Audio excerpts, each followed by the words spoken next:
کیا یہی ہماری ایمان، دعاؤں، محبتوں اور زندگی اور موت کا مرکز ہے؟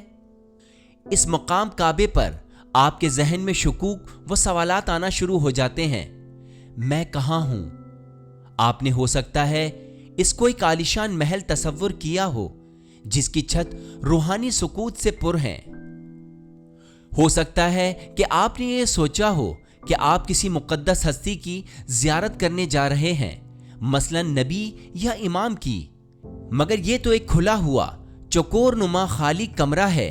یہ عمارت تو کسی عالیشان تعمیر کا نمونہ نہیں۔ یہاں پہ کوئی بھی نہیں ہے، کوئی نبی نہیں ہے کہ جس کی طرف آپ متوجہ ہوں اور احساسات و جذبات بیان کر سکیں۔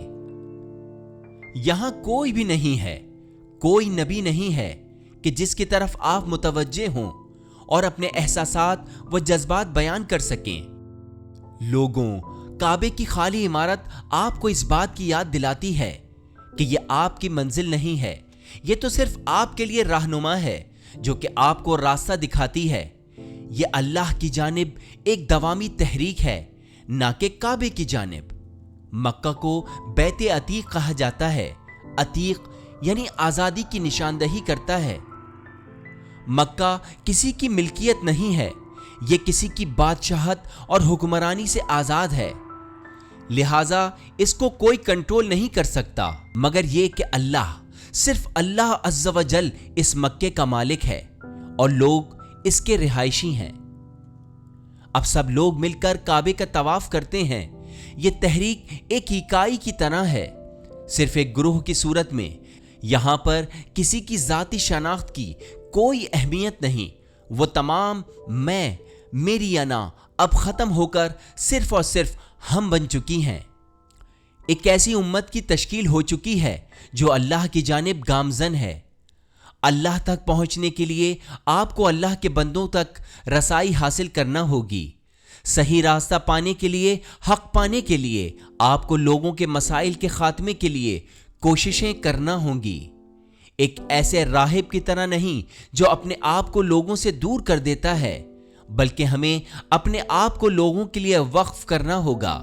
اس کے لیے ہمیں سخاوت، عقیدت، اپنی ذات کی نفی کرنا ہوگی اور ساتھ ہی اس راہ میں ہمیں سختیاں بھی برداشت کرنا ہوں گی اور مختلف قسم کے مسائل کا سامنا بھی کرنا پڑے گا۔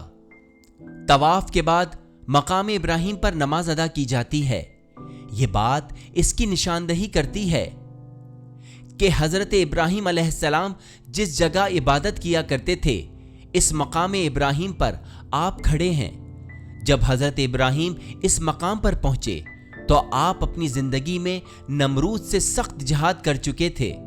اس وقت تک آپ بہت ساری خرافات سے لڑ چکے تھے، مثلاً بتوں سے آپ نے صعوبتیں برداشت کی، آگ کی گرمی کو سہا، شیطان کا سامنا کیا، اپنے بیٹے اسماعیل کو قربان کیا، ہجرت کی، گھر سے دوری اختیار کرنا پڑی، تنہائی کی سختیاں برداشت کی اور امامت کی منزل پر فائز ہو گئے، اور بتوں کو بیچنے والے کے گھر میں کام کرنے والے سے کعبے کے معمار تک بن گئے۔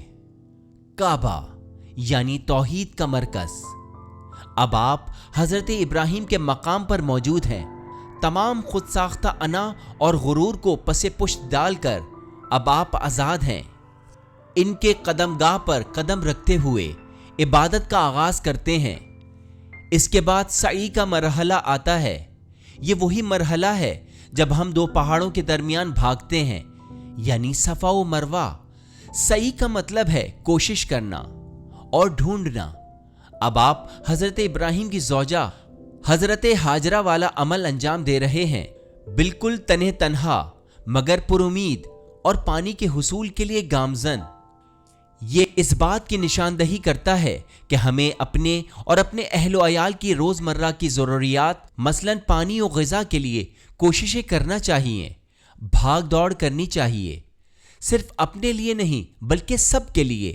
یہ مرحلہ صفا سے شروع ہوتا ہے، جس کا مطلب ہے دوسروں کے لیے خالص محبت، اور آپ کی منزل مروہ ہے، جس کا مطلب ہے سخاوت اور دوسروں کے لیے معافی۔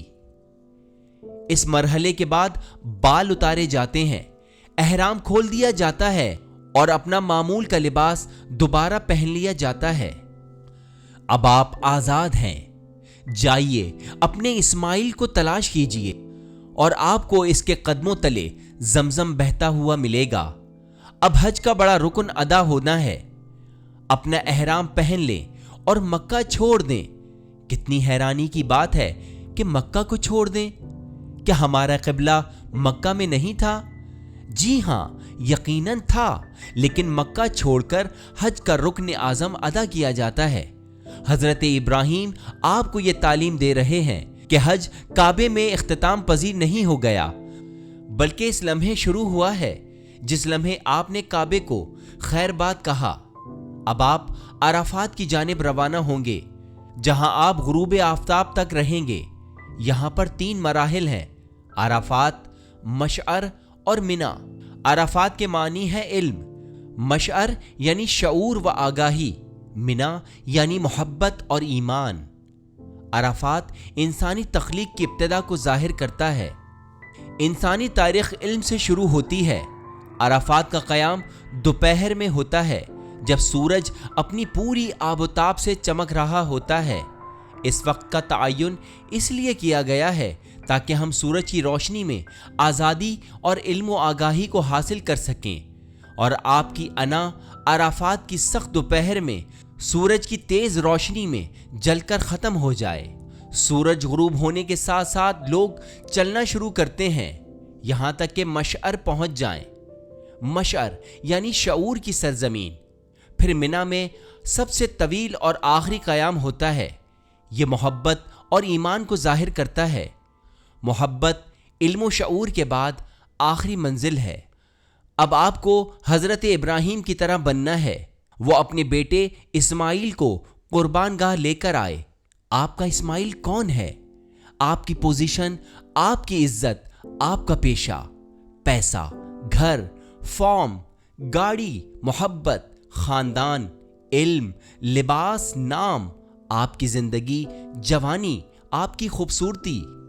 جو چیز بھی آپ کا ایمان کمزور کرتی ہے، جو چیز بھی آپ کو آپ کی ذمہ داریاں ادا کرنے سے روکتی ہے، جو چیز بھی آپ کو خود پسند بناتی ہے، جو چیز بھی آپ کو اندھا اور بہرا کر دیتی ہے، اس کی قربانی یہاں منا میں دینی ہوگی۔ آپ کا اسماعیل ہو سکتا ہے آپ کی خودی ہو، آپ کا پیشہ ہو، آپ کی دولت ہو یا آپ کی شہرت ہو۔ یہاں اپنی روح کو قربان کرنا ہوگا، جس کا مطلب ہے کہ اپنے نفس کے غلام نہ بنیں اور اس کی بیجا پیروی نہ کریں۔